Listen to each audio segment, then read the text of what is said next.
C'est parti pour ce lundi 28 avril 2025, messieurs et dames, fidèles téléspectateurs, bonjour et bienvenue. Très content de vous savoir nombreux devant vos petits postes téléviseurs. Micro Libélé, tout mon anité, ça fait vraiment un bon bout de temps, mais par la grâce du Seigneur, nous voici encore de nouveau devant vos petits écrans, avec espoir que vous vous sentez mieux cet après-midi. Vous avez Bélé Bisca, vous avez la Bisso, vous avez la Kikwiti, vous avez la Bisso, vous avez la Congo central, vous avez la Madimba, la Songololo, vous avez la Lubumbashi, vous avez la Luala, na Goma, bozana Masisi, na Bunia, bozana Mbujimai, bozana Mbandaka, bozana la nation na Lisala, na Bumba, Mbote na Bino, bozana France, bozana la nation na Belgique, bozana États-Unis, na Canada, na Congo Brazzaville, de partout en direct. On a eu l'occasion, il y a Roby Sabino, Bolandi Bolam, avec espoir que nous se collèguons à Molongo. Alors, le tout premier numéro, normalement on a 2 numéros de la journée, mais je pense que j'ai le réel plaisir. C'est pour la toute première fois, on va recevoir cet invité.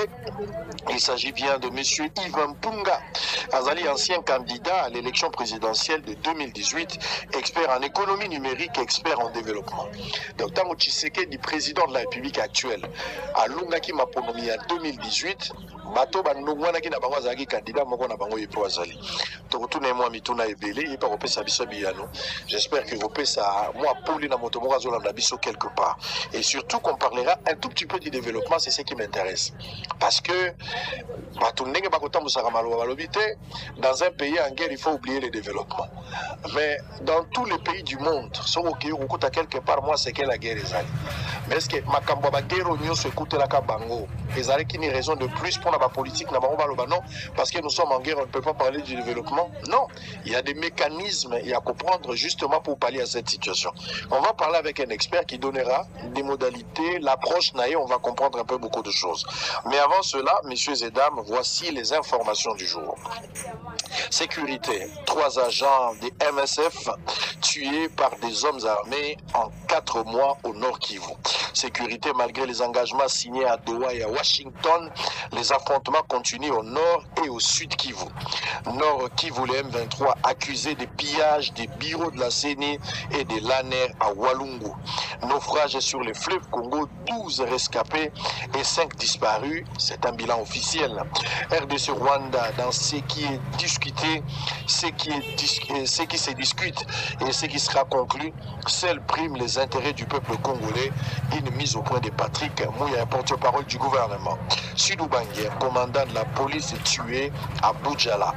Avant-dernière information, déclaration de principe RDC Rwanda. Il s'agit d'un nouveau signe d'espoir pour une paix régionale durable. Ça, c'est Maxime Prévost. Pour terminer, Kinshasa, démolition en cours de construction anarchique à la gare de Kintambo sur instruction du gouvernement provincial, chapeauté par le gouverneur Daniel Bumba. Alors, messieurs Yves Mpunga, ancien candidat, je rappelais ici que vous êtes ancien candidat à l'élection présidentielle de 2018, expert en économie numérique aux Alipes, expert en développement. Mbote na yo boye bola. Kolobali solo ya politique, kolobela mboka na yo na lingala, une humiliation, valeur ou considération? Et ça, une considération valeur. Parce que na lingala, parce que moni so ke na Chine balabaka chinois, so ke na mboka balabaka mboka le balanda pour nanga eza d'ailleurs ça c'est un exploit. Très bien. Alors, na présenté à lokola moko ya Kimaki Mbango na 2018 pote à Alunga. Élection où ezalaki na ba contestation ebele. Eboti résultat Félix Tshisekedi. Simana yango Martin Fayulu atikalaki opposant aza kosala vérité des urnes na ye. Mikolo mpe kusani nanga oyo abetaki maboko d'ailleurs ye muta publiaki résultat après co constitutionnel co confirmé ayaki pe ntango moko mwa mobulu ezalaki ayaki aye koloba non Tshisekedi aganyaki élection bo mata bokita. Le même nanga plus tard pendant crise otoza nango à partir go malobi ngai mutu na créaki fantôme ngai pe na kokolongola fantôme. Selon lui nazalaki le premier à loba que c'est une victoire, il y a peuple. Au moins pendant 18 années, il y a l'ancien président au pouvoir. L'histoire qui réclamait développement na Mbokezaki Yakotelema. Il a fallu que Moutoumoukoya ait vu l'ampleur où IDPS Bundaka pendant plus de 30 ans. Tant que le régime est changé, pour la Bissaki, une victoire du peuple. Nanga a publié, et la CENI a publié, ce sont les institutions, il y a l'État, et l'Oubi Makam. Nanga et la Cour constitutionnelle. Yemoko et la Cour constitutionnelle. Alors, Papa Sango, Lelo, est-ce qu'on va encore rentrer en arrière? Ça veut dire qu'il s'est contredit lui-même. Ça veut dire que ce qui moutou, à la parole, Moko, Lelo, Lobi Moussou, Tokondi, mais la parole Nini. Si à l'Obi que ça qui m'a la mouté, donc, Bisson surtout, Tokolane la Nanga. Donc, Bisson en ce moment, on devait trouver tout le Nanga. Donc, il ça la Bisson Mabé. Il y a le Baki Moko, tout les alliés clairs, les alliés une victoire. Pourquoi a changé Maloba? Alors, il fallait que tous les 21 candidats, on a tout l'antenne, mais il y a aux alliés instables.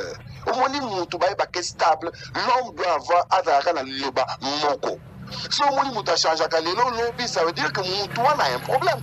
Il faudrait total. Qu'est-ce qui se passe? Pour Nangai, le temps est qu'on va sauter. Au moins, Biso ba Congolais, Tolingaka tout souvent le passé. On Satan, mingi ko le passé et aucune suggestion pour le présent et pour le futur. Yango monimbo kezo kufa.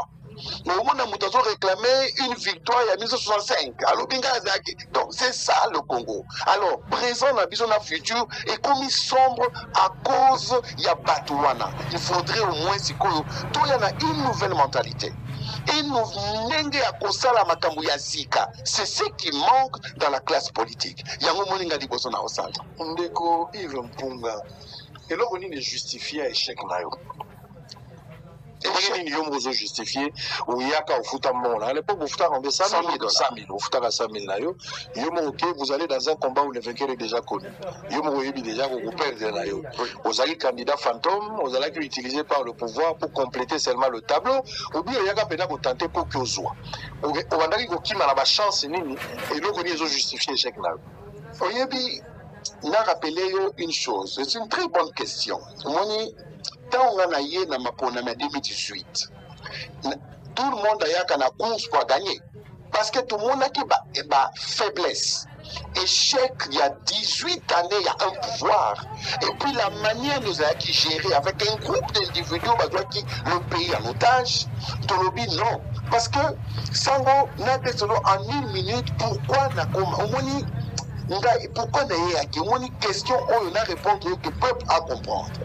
Ngai na koni awa na Kinshasa na 6 classes na UPC na Zoti Moussalate pendant 2 ans na 6 na 2000 jusqu'en 2002 aucun na bureau batunio wabi recommencer on a nana tindio et il y avait une classe politique il wana na tango le pouvoir il y a des gens qui pouvoir après la mort de Laurent Kabila bayi na kokanga une jeunesse balobi la jeunesse ezali l'avenir à l'eau la jeunesse mais tout na qui mais quelle jeunesse il y a 1960 il y a 2000 il y a 9 na kena Angola sango na kena Angola na ba expertise nanga économiste informaticien le gouvernement angolais Zwingai a travaillé 12 ans avec l'ancien président Eduardo Santos un Congolais oya yebaka même pas langue na bango na mboka nanga ba otu nangai parce que na justifier bango pourquoi il faut travailler na ba entreprise ya l'état ou na ba entreprise publique et privée na mboka oyo oyebi monokote oyebi personne oyo abengaka kanyaka azate ba élevé na sommet alors sango 14 ans après na zongi na Kinshasa na kuti ba camarade nanga totanga na ba na IPC ba na misala te batu na bango 14 ans après nani atindi yo famille ya nani et na kuti une génération bano totikaka bango bazaka na ba 5 ans ba 6 ba classe ba bazokota ba université na ba bazaka na ba 10 ans ba 6 ba classe baza na misala te un pays depuis 2002 ti na 2018 au Québec ba élection aucun changement parce que le pays en otage. Il fallait que nous soyons spectateurs. Na bateau qui n'a destiné en boka en otage balobi encore il voulait faire encore un tic à la libella. Yango wana tolobaki to koti na maponami. Yango mona zaki mutali boso na loba enfin le peuple a gagné. C'était ça. Il fallait que un régime ait loi. Il a fallu que ce régime ait dit qu'au moins le peuple a la libre afin que tout le monde a le développement. Malheureusement, les lois liboso nangai nae awa, on retrouve la même chose. Embouteillage pour y a pas aux 3 heures du temps. Au moins on a une donation, caniveau et ça sauté. Au moins on a aucun awinse. L'inflation, matricule, il y a l'État, 2-3 ans, le pays en lambeau, parce pourquoi il y a encore la même chose. Les mêmes personnes, au Bablouka Kabila, Bengi poids politique, Bakangi le pays en otage. Alors, ils ont freiné le développement du pays. Le Congo a besoin d'un développement. On a expliqué au Bazapa où commencer le développement et ça, la Makandini pour un pays. Tobandi Angola en 2002 après-guerre. Lélo l'Angola se compare à l'Afrique du Sud. Mais, c'est-à-dire, ce que je constate ici, à moins que vous puissiez sa vie contraire, au IE, en 2018, les aguerres le bol. Au tali situation est très chaotique, on s'est révolté, il faut mais ça se prépare. Il ne faut pas improviser. Oui, en 2018, on a $100,000, mais sans une base électorale. Est-ce qu'on peut parler aujourd'hui d'une candidature cosmétique, fantaisiste, au salaire juste pour plaire à un groupe d'individus, ou peut-être une manière à gonfler effectif pour accompagner Tshisekedi indirectement? Parce qu'il y a en fait, quand Tshisekedi a gagné les élections, aujourd'hui, il y a soulagement, cette fois-ci, quand même tout par rapport à comment il a passé, les choses peuvent changer. Mais malheureusement, il y a un parallélisme, c'est-à-dire tout ce que tu décriais, il y a un continuer comme on a l'élo. En quoi c'est que vous avez... Oui, Sango. On a émissionné, pendant les élections de la président, il y a une plateforme politique avec 6 partis politiques. PFP, première force politique. Nazaki na lignaki au moins 150 députés dans l'ensemble il y a pays. Donc, Bazo la Nanga Awa. Et j'ai fait un travail à terrain pendant une année, sensibilisé sur le développement. Tout le monde que Congo et coexiger un développement. Ceux qui ont le développement, ils ont des conséquences néfastes. C'était ça. Je n'étais pas venu de mon côté. On a tout préparé. Mais écoutez, il faut rappeler ma meilleur perdant. Ceux qui n'ont pas on perd. C'était la faute à quelqu'un. On a perdu, mais vie et ceux qui ont été en fair play. Il faut continuer le temps à l'administration, à qui place. Et vous savez, on commence à la présidente, mais pour soit l'homme qu'il faut, à la place qu'il faut, et ça très difficile. Alors, ce qui fait qu'un bon perdant, ce qu'on y a dans ma bonne, j'ai été contacté, non, non, vous avez gagné. Voilà en 2018. Après les élections. Après les élections, j'ai été contacté, Babi, qu'on ça dans la couloir. Notre lutte, même partie dans les années, lutte pour un Congo moderne, tout le monde de la poste-té, tout le monde de la tête que ça c'est une fausse lutte. Lutte à ma paix à un politicien que Olingo dans le pouvoir pour le bien matériel. Tout le monde de le peuple. Il y a les lots, Soko Bimi, les Banda, peuple a commis Koloba la même narrative. Et à l'île, développement. Ça veut dire qu'il y a quelque chose qui ne va pas dans la gestion et dans la ligne bakambi basa kuponama. Alors, Sango, omoni toke de musika, soki mutu, anga comme un ministre, pas comme un dirigeant. Au salaire qui médecine, au directement au moins un ministre de la santé. Sauf au salaire qui économie, au ministre de l'économie. Sauf au salaire qui technologie, ministre de mais pendant tant tout ça pour gérer Mboka, le leadership il y a exécutif. Les loyaux, la phase où tout ça la guerre, il nous reste 3 années pour le peuple. On n'a plus droit à l'erreur dans l'exécutif. la gestion, la casting, il y a ma dirigeant, il y a ma Oyamboka. C'est le casting. Plus d'erreurs. Il y a un moment parce que nous pensons que avec notre humble contribution, et développer. Mais exactement, c'est ça ma question, ils ont résumé là. Au Kani Congo, comme je vais parler de la vision tout à l'heure, le problème d'Angezali, Ozela qui n'y pas être Tshisekedi, Ozela qui n'y dans sa gestion. C'était ça ma question. Et aujourd'hui, est-ce qu'en établissant le parallélisme par rapport à la gestion et à Kabila que vous avez traité d'une gestion chaotique, gestion calamiteuse et tout le monde qui va avec, les autres Tshisekedi, 6 ans ou 7 ans après, on avance, totélémi ou bien toujours du souci. Quand on est dans le futur, dans le présent, on ne dit pas par rapport aux partisans du CIMA. Vous avez causé là le développement. Je vous dis ceci. Après les élections, Toyaki, une année après, dans le Bibon, les mêmes entreprises, on va développer en Angola. Le moment est venu et commis tant le développement. Bayaki nangala awa nanaki sasa. Bangonyos. Bakiti, on a tonga chemin de fer. On a tonga ba route, ba métro, bandaku. On a tonga plus de 1 million de maisons. Bakiti à Bangonyos. Alors j'ai été surpris. On retrouve encore les mêmes personnes. Oh bah lobby, non, le pays n'a pas besoin de ça pour l'instant. Ah, voilà ma réponse aux autres. Oui, comme ça. Et là, j'étais surpris. On a dit quoi? On me dit non, on n'a pas besoin de ça. C'est pas le moment. D'ailleurs, on a autre priorité. C'est pas le chef de l'État. Alors, Bango tout bazongi. Balobi nanga, ça, on n'a jamais entendu ça. Même si Bango fair play. Ngai comme na Congolais, Tobi ne trop bête pour na ebi mama bête.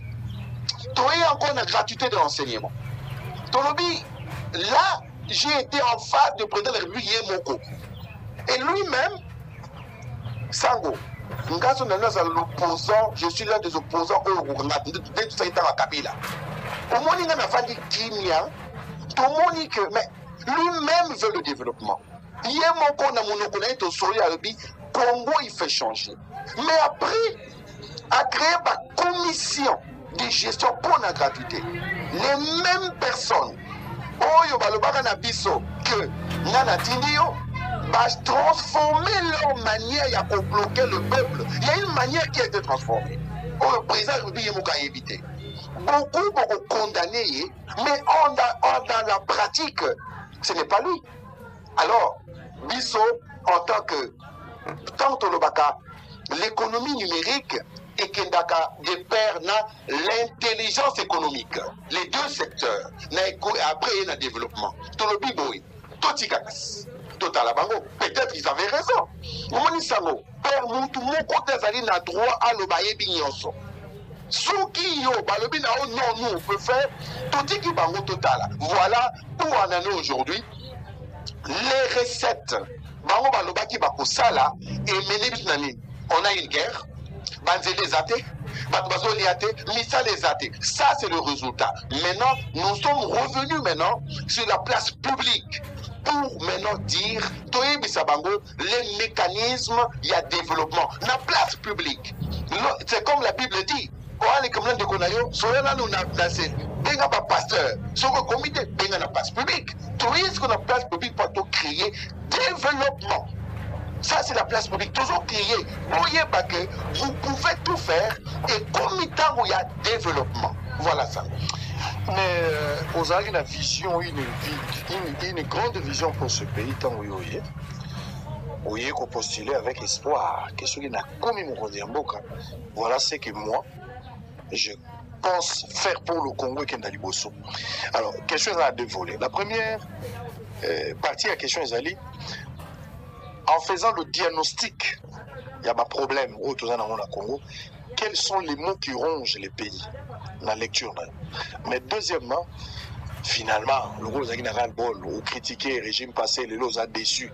Ce qu'on voit qui opportunité, il y a encore un président de la République, c'était avec quelle base intellectuelle, il y avait quelle vision détaillé au lobby que nakobanana awa nazolingana sala. Voilà le Congo que je rêve, le Congo grand, le Congo fort, le Congo prospère. C'était de quelle manière? Congolais moi azolando les lois comprendre que moto azo élection te mais soki azalaka tali loko tonga to zelipanaye. Omoni sango ba mot o tout ça ko décrier la première question na yo est simple. La corruption, le népotisme, le tribalisme, le favoritisme, le laxisme, n'empêche pas autre définition. Ce sont les mots depuis 1960, tout ça pour vivre en gros. Le peuple, tango, biso entre Congolais, tout qu'on a pas adversaire. Au moins, ils sont moto. Opposition par rapport à quoi? Ce qui est montre ça pour décrier. Yo le sango comme il a pouvoir, toye to lobi to sali opposition. Tant on s'oppose à quoi et ça par rapport à quoi? Et c'est lui qui en pâtit. On a souffert toujours peuple. Tant nous balabakao, le peuple a solidaté et le peuple comme ça une personne solidaté à Kolanda Bango. Alors, regardez Sango, les ABC, il y a développement, il y a nos aspirations. Allez-y. Oui, une fois, tout le monde, par exemple, le Congo, comment m'expliquer aux analystes pour comprendre? L'élo, au mois de mai, n'a pas fait mon coup réel. Dans le mois de mai, le président de la République, ce qu'on appelle Yves, Salah plan dans le projet dans les années. Premièrement, tu as embauché 2000 personnes. 2000. Dans le mois de mai. Où tu as eu ma matricule, tu as 2000 personnes. Tu as focalisé 1000 dans le côté technologie, 1000 dans le côté secteur Moussousou. Pourquoi faire? Tu as créé dans 1000 wana, salaire minimum $700. Dans 2000 personnes. Donc, on a à peu près 18 millions d'années mobile. Totongi, centre technologique du Congo, n'a côté à Sélé. Technologique, tout ordinateur, tout saliba, système mutuali, on a besoin que de 50 millions de dollars. Ça lève à une année, tout technologique, tout sali. Et pour ça, la centre technologique, voilà. Donc, on parle de la gestion de la base, pour créer un logiciel de gestion. Il y a ma commune, ma quartier, ma gouvernorat. Cela veut dire quoi? Imaginez, il faut toyeba, na quartier moko na moko, agrégat familial, yo vandaka wapi, quartier na yo, au moins que na poto babaka, on fait sa preuve, il y a domicile. Et c'est créé. Le président de la République, le premier ministre, Place Azali, a cliqué à Ebika Sango, à Yebi Paso Vandaka. Soki Moutalinga Tekandako, ba Yebi Ndako Zaki à Sango, et comme il y a Yves. Pour ne pas passer combo Sango na Yves, Mpaku, taxe il y a 10%. C'est ce que où le pays a soit comme bon au état minérité. Ngayo comment ça on a le bel minérité. Na mona ka minérité ça le kola. Kindoki on est allé voir des plus autour kasima. Kindoki. On peut avoir des grands budgets awa sans minerai. Alors tant to sali yango. Tomati to yebi ba commune. La commune siko. Tout service de l'État. ANER. Passeport affaires étrangères.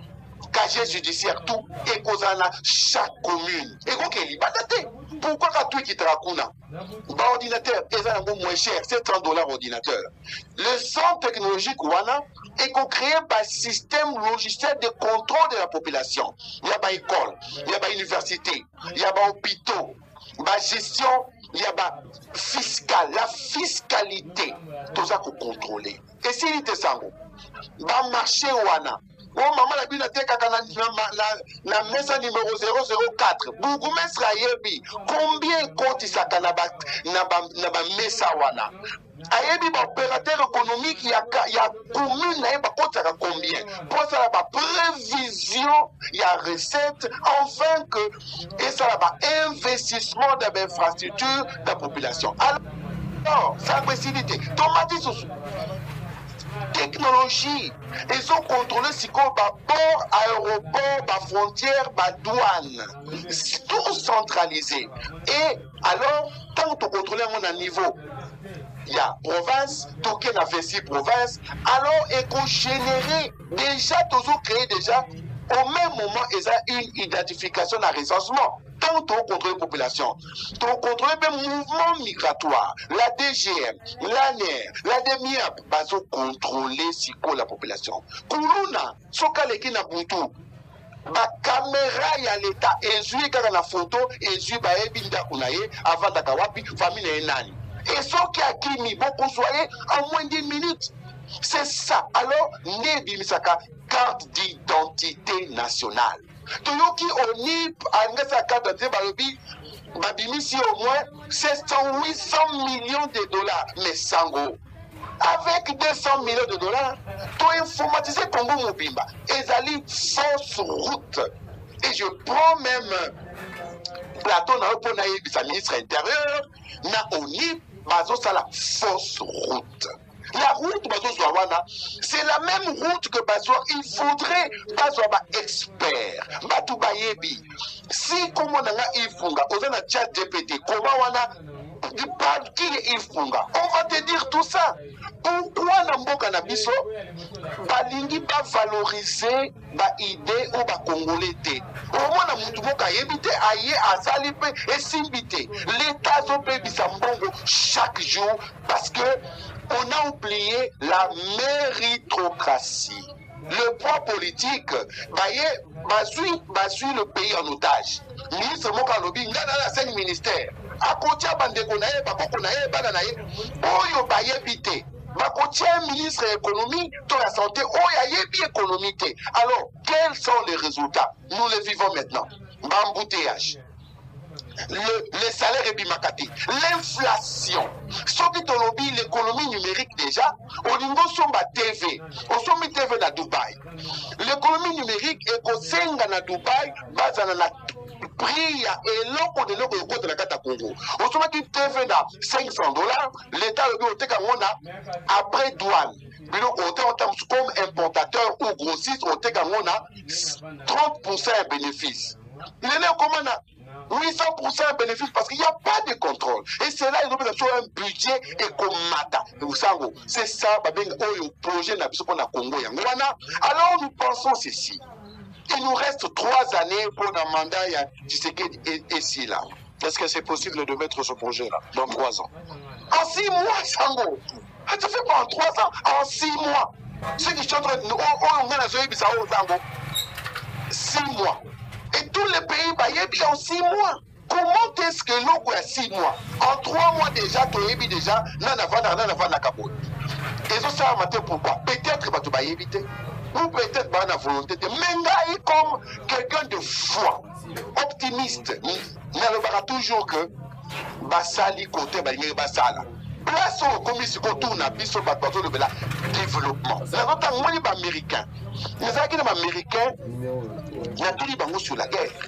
Parce que nous avons dans Silicon Valley. Nous avons les États-Unis, technologie États-Unis. Tout le monde a bango, on a pas partout, on a des designs là-bas. Partout, il y a une chose. Il y a Yves. Il faut la paix dans le cannabis. Tout dit mieux. Mais il y a des choses sur le est-ce que vous allez à court terme ou à moyen et long terme? Pourquoi? Mais comment les minéraux est-ce que Kobimana Est, Nabino Ouvira, est-ce que vous avez des routes? Vous avez des chemins de fer? Est-ce que vous avez bien la côte de la frontière de la technologie? Est-ce que tu as mis en place un système pour y aller? Qui est rwandais, qui n'est pas rwandais? Et ce qu'on dit, mais ce sont les choses en mode chip. Ça veut dire qu'il y a moins cher dans mon kid. Pourquoi ça la makate? Cette fois-ci, la classe politique est bas. Nous parlons plus de nous. Maintenant, nous parlons de l'avenir de nos enfants. Jusqu'à quand cette classe politique est qu'on soit en otage d'une population? Maintenant, on parle de Tshisekedi, n'est-ce pas? Mais Tshisekedi lui-même ne pourra rien faire. Il faut un casting. Il faudrait maintenant même pas nommer un ministre. Oh, il y a la TV. Et pas Sango Tovadi, ministre ne pas poser une question. On quitte au Longoué. On ne fait pas pourquoi. Parce que la classe politique, il y a 1960, il est là. Balobi, nous parlons des hommes politiques. Donc il y a la poids politique, n'a pas homme politique comme Baboumi Congo. Alors vous avez été reçu par Ebérant. Ma consultation est moi bien. Parmi Bateau Bayambi, avant Bakanga, Ozalaki peut tellement reçu. Ozalaki bien reçu. Ozalaki reçu la qualité. comme personnalité politique ancien candidat président de la République. Alors, qu'est-ce qui a tourné autour de l'échange d'habits? Ok. Autour, il y a qui sur le nouveau gouvernement, la guerre à l'Est, la guerre ici, là, les mécanismes de la guerre ici, là. Et qu'est-ce que nous apportons pour le Congo? Le problème, c'est quoi? Au Moni, il y a qui est en face à quelqu'un qui connaît la situation. Et Béran, d'ailleurs, qui est ministre numérique, genre, ça veut dire que c'était vraiment du fair play. Le conseiller spécial. En matière de sécurité aujourd'hui, ancien directeur de cabinet adjoint. Et oui, il a assuré aussi l'intérim, il y a directeur de cabinet principal au moment où Kamer était en prison. Oui, j'ai compris que c'était un homme intelligent. Et il a été très attentionné à Zaki Moutoto Sololi sur le Congo. Au moins, Sango.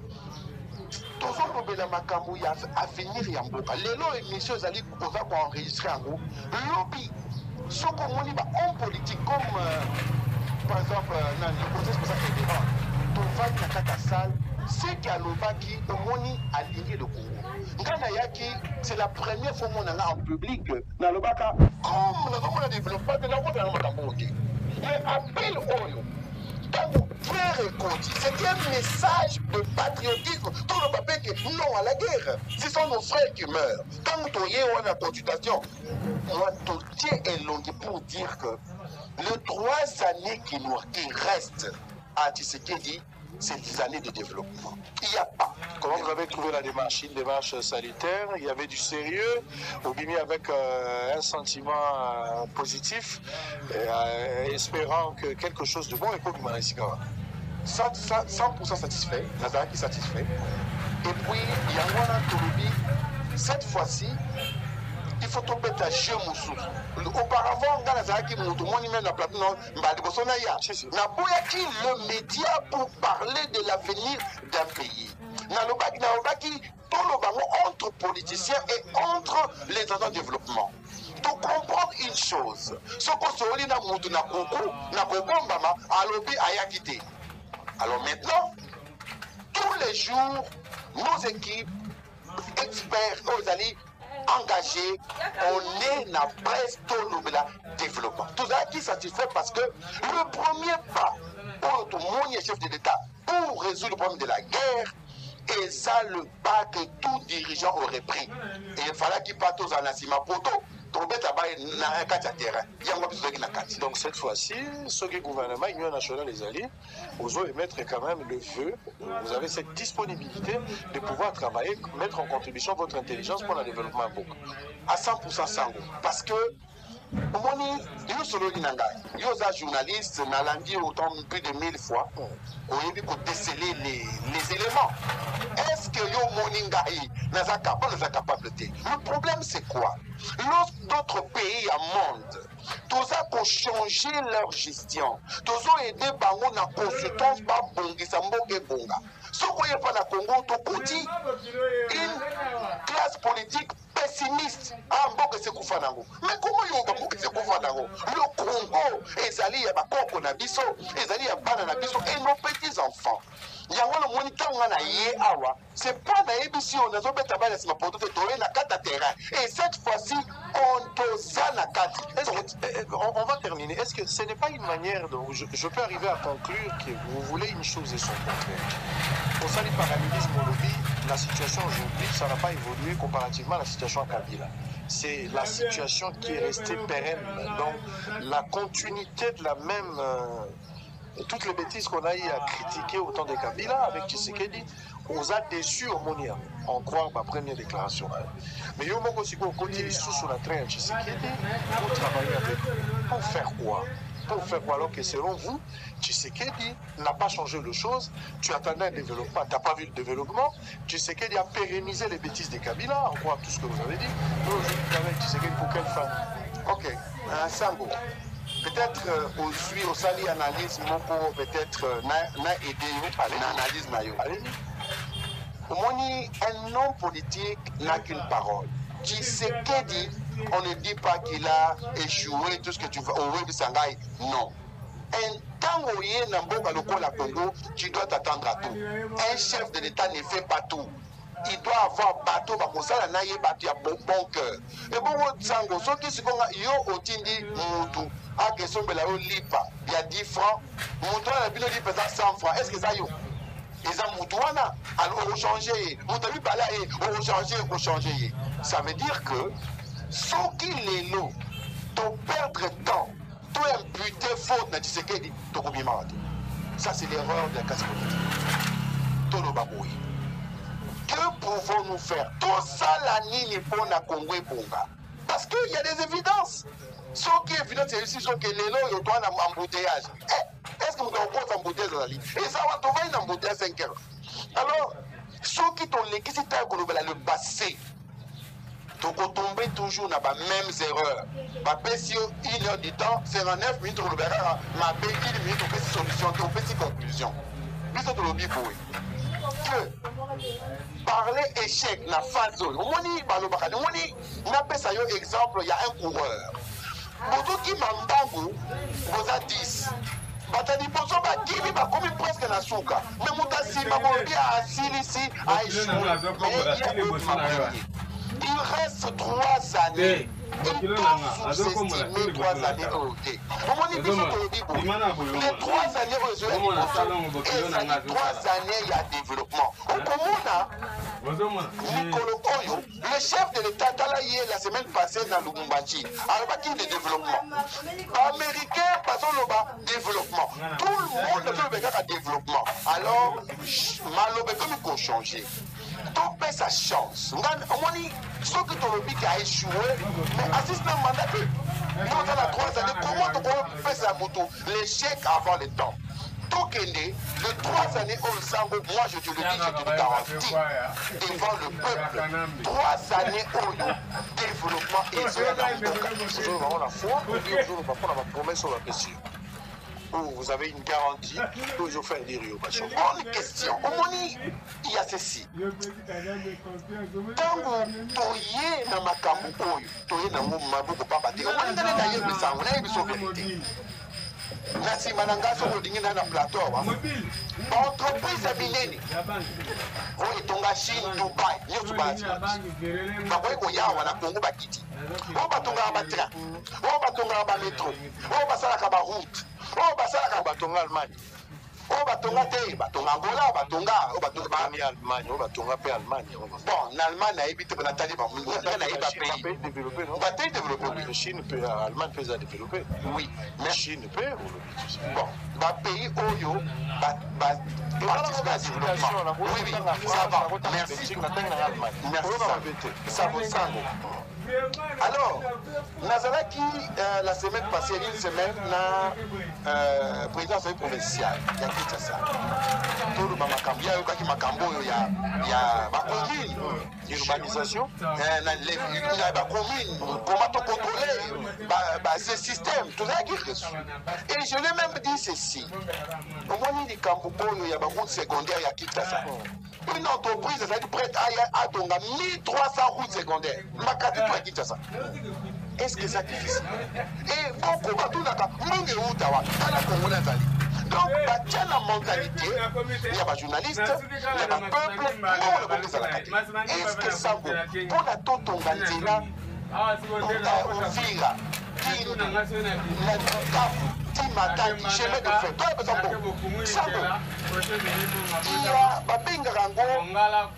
un contrat B2B, comme on a mis des moyens, il y a un traduit dans le au cours des entreprises, il y a un engagement de fer, un minerai, donc on garantit, il y a beaucoup de taxes, il y a beaucoup de 70%, 30% pendant 20 ans. Vous avez besoin de monter.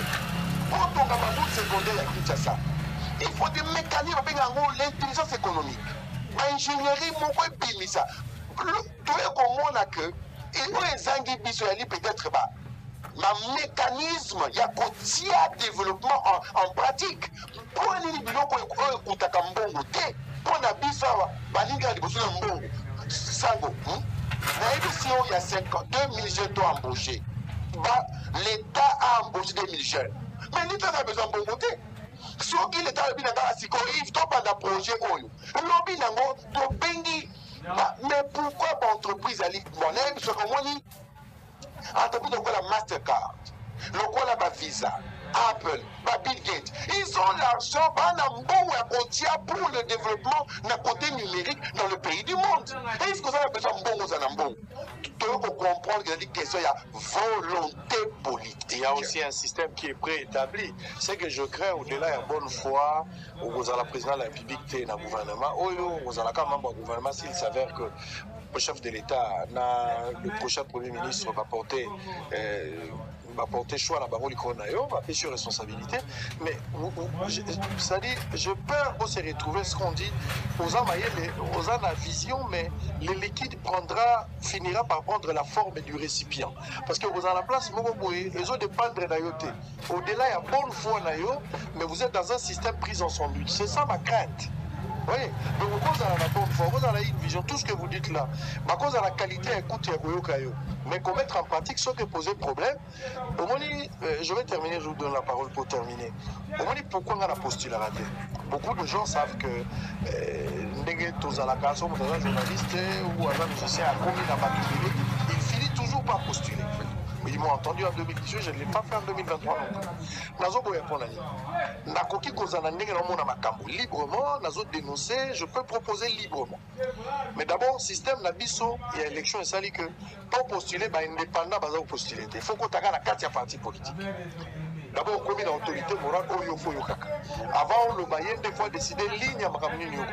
Pour moi, ça pose déjà un sérieux problème.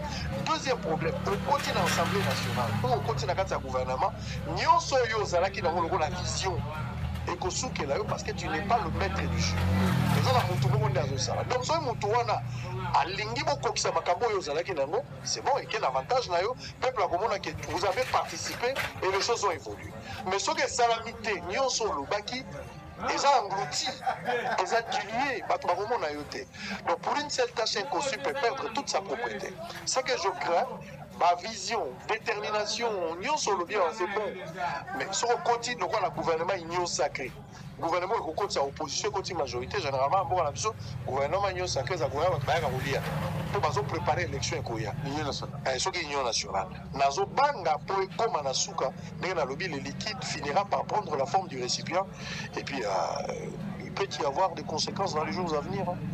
Sango, Oza n'a raison à 100%. Omoni oyo lobiro ongapi na lobaka au tout Congo congolais majorité silencieuse o ba maramate vite ba lobaka di kambo lobi omoni il y a un problème il y a aussi la vision c'est la tête le président de la République est là na benga babing sous forme et ali la constitution le président de la République nomme un premier ministre alors oyo lobby wana ça veut dire que ça dépend du premier ministre bien sûr il faut maintenant ça veut dire que c'est le poste Oyo.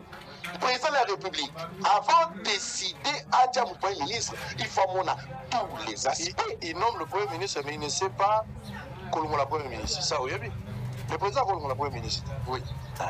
Ils ont nommé, mais ils ont pouvoir qu'on l'a été direct.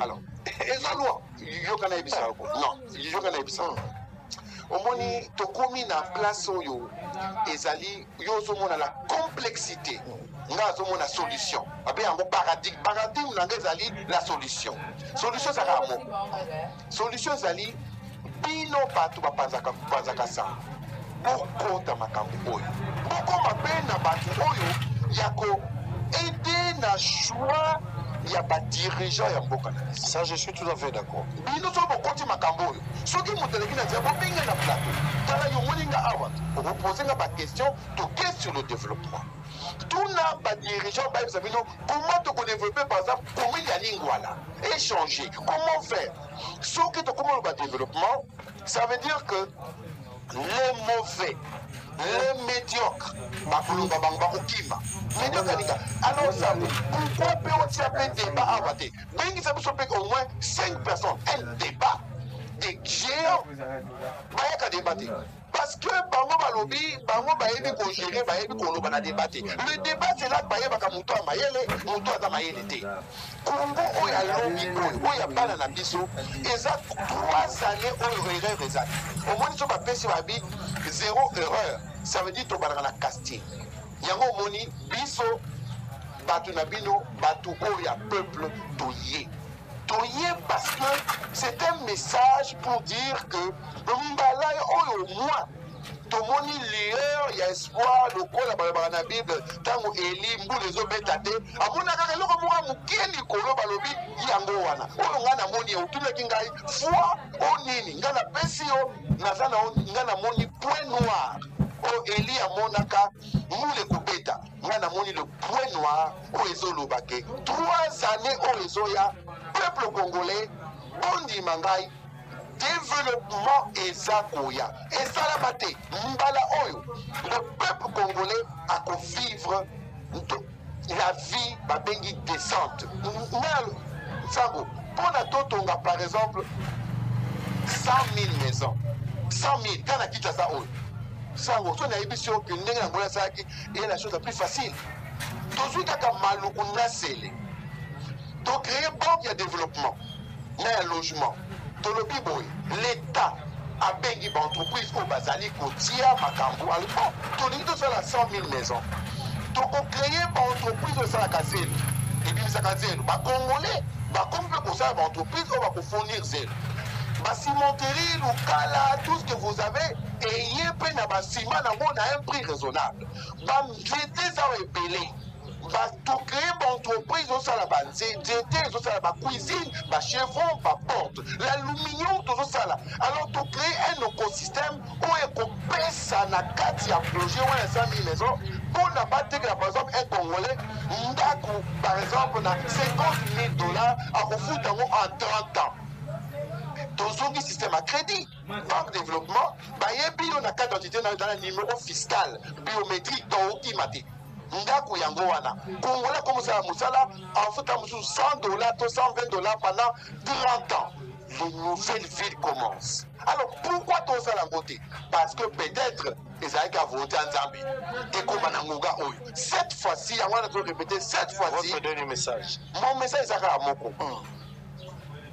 Congo oyo tomonaki ya kala oyo bato barevaka oyo biso toreve eza différent tozali na tokomi na babenga yango marge ya erreur 0 na makambo eli biso guerre à l'est mais ntango tozoloba guerre à l'est toza mpe na nous avons 2 fronts le gouvernement a 2 fronts ya guerre sociale économique ya peuple na guerre ya kuna Dieu merci guerre ya kuna tomoni mpe lueur ya espoir ezoke kuna parce que makambo ezochange sur le terrain mais guerre interne les deux ekendaka en parallèle okoki kosilisa guerre moko te mais l'autre guerre esili c'est l'autre guerre interne nde ekomisaka rebele azwa makasi soki kaka tobandi projet ya 2000 personnes embauchées, il y a bandako, il y a développement, le peuple va se rallier derrière son chef de l'État. Alors là, il y a un peuple qui na mokonzi, vana no libela, avec mon développement. Mais il y a un pays de l'Obiboye, et il faut attendre, to côté dans ma camboyo, c'est parce que quelque chose va arriver, va changer sur nos côtés à développement. Et nous appuyons le chef de l'État parce que Tomonike, il est là de manière constitutionnelle et il est là pour le problème de la population. Je fais partie de la population. Est-ce que vous avez été acheté par Félix Tshisekedi? Alors Sango, vous devez me connaître vraiment Sango. C'est une question. Non, une question, je sais, c'est pour le peuple. Nalia, na vie, na mubimba, na un franc à moutoute. Quand je suis l'homme sincère, la loyauté. Toujours le Gabon, mais non, je dis pourquoi. Pour quel objectif? Il faut parler développement. Mais ça n'a pas de sens. Comment pour un poste de responsabilité qui sert? Non, le poste de responsabilité, ce qui est qui en gros, notre lutte allait pas dans tango la guerre. Pourquoi tango la guerre? Tango toi la guerre, non le poste. Pourquoi pas avant? Toye pona ezambo cannabis. Et Tshisekedi est là, Toye qu'on appuyer officiellement, parce qu'on se dit ceci, ne pas être opposant au peuple, au président, à qui? Et ça profite à qui? Bloquer un gouvernement. Il y a un moment où on pense que il est temps, l'Union des sport, il y a Eli, point noir et il y a développement. Nous les obéta, il y a développement. Très bien, merci beaucoup. Je rappelle, M. Yves Mpunga, notre invité, ancien candidat à l'élection présidentielle de 2018, expert en économie numérique et expert en développement. Merci d'avoir répondu à nos questions. Nous sommes arrivés à la fin, M. Zedam, mais c'est que je dois retenir, hein, ou c'est que vous devez retenir plutôt. Namakabutali, Guerria Est, Batomo, Batuninga Mito, Abissamo, Mikole Bele, Toza Koyoka Yote, Tata Zomenzalesi. Samo Siko, Zolo Banini, est-ce que Tozo Pola, Tozo gagné na Est Wana? Est-ce que Makabuzo Tambola Malam? Le peuple congolais, Kotuna Kamakamamboka, il faut participer dans Makamamboka. Ça te concerne. Quand le doigt est malade, c'est les pieds qui l'amènent à l'hôpital. Les yeux surveillent devant le médecin pour que le doigt ne trébuche pas. Mais devant le docteur, c'est la bouche qui parle. Ce qui est Congo, ils ont un problème, ils ont un problème. Au début, tant que guerre est bandit, cette fois-ci, parce que guerre, ils ont des décennies. Le Rwanda, tant que Félix Tshisekedi, du président de la République, Azali Kokebisa Kagame, Kagame a compris que ceux qui ont ça la guerre, Namboka na Rwanda, Bazamboka Moké, Baza concentré quelque part, Batumile Bakokufa, il va perdre la guerre. Qu'est-ce qu'il a fait? Il a dit, je suis d'accord pour faire la guerre, mais la guerre n'est pas la vie. A déplacer la guerre, dans le pas la vie. Biso to commis presque la défensive parce qu'il faut protéger la population dans Biso. Donc on va Tamandou qui a réserve, il y a un désordre, sachant que tout ça na Goma na Bukavu, il faut protéger la population civile. Mais par contre, on va profiter, parce qu'on a une faiblesse de notre part, va attaquer Biso jusqu'à ce que Bazo ma ville au Négabasu. Mais j'aime l'approche de Félix Tshisekedi. Quand l'adversaire est fort, il ne faut plus l'attaquer, il faut le contourner. Surtout, je l'ai toujours dit, devant un hypocrite, il faut se faire passer pour hypocrite aussi. Et que les meilleurs hypocrites gagnent. Tshisekedi a compris qu'avec l'armée, la volonté à ma jeune, il y a armé d'une manière générale les alliés, à part quelques individus pour Baza pour travailler l'infiltration jusqu'à présent, en temps réel, Bazo Luka, comment il faut décourager notre armée. Mais la grande partie, Basoda Nabiso, voilà pourquoi l'État a vacciné Mbongo, quand il y a une manière à motiver Bango Babunda. Mais tu sais qu'avec cette armée, tu vas continuer comme Bunda, mais il y a un grand travail à faire. L'armée fait déjà un grand travail. Mais perfection, toujours Luka. Ça va nous prendre du temps. L'État met de moyens. Parce qu'on continue ma formation et la volonté. Toujours qu'on rappelle qu'on je pense que dans un avenir très proche, nous serons encore na zénith toujours luka ndenge toko imaginer te. Bravo na armée na ba formation à Zosala. Et on trouve dans 2 ans, 3 ans, 4, 5 ans, je pense que Batobele va rebanga biso. Mais Tshisekedi a compris cela. Tshisekedi a imposé règles et jeu. Kagame a imposé qui guerre biso pour imposer diplomatie. Ils ont un coup proportionnel. Kagame a dit que le point fort na la guerre. La guerre n'a pas de biso. La guerre fait au Rwanda. Et puis, on perd des photos dans la patronation, il faut protéger. Il y a beaucoup de méandres. Tokobunda, mais Tokobunda si côté. Tokobunda pour la combattre là, mais Tokobunda parce que tu as eu intégrité. Il y a eu beaucoup de réflexions autour de ça. Et nous avons étudié, Tshisekedi a imposé également. Kagame ne s'attendait pas que Tshisekedi a imposé les règles du jeu.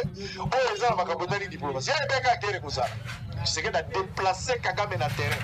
Tokobunda côté, il y a qu'à côté la diplomatie. A imposé la diplomatie, place Kagame a un problème.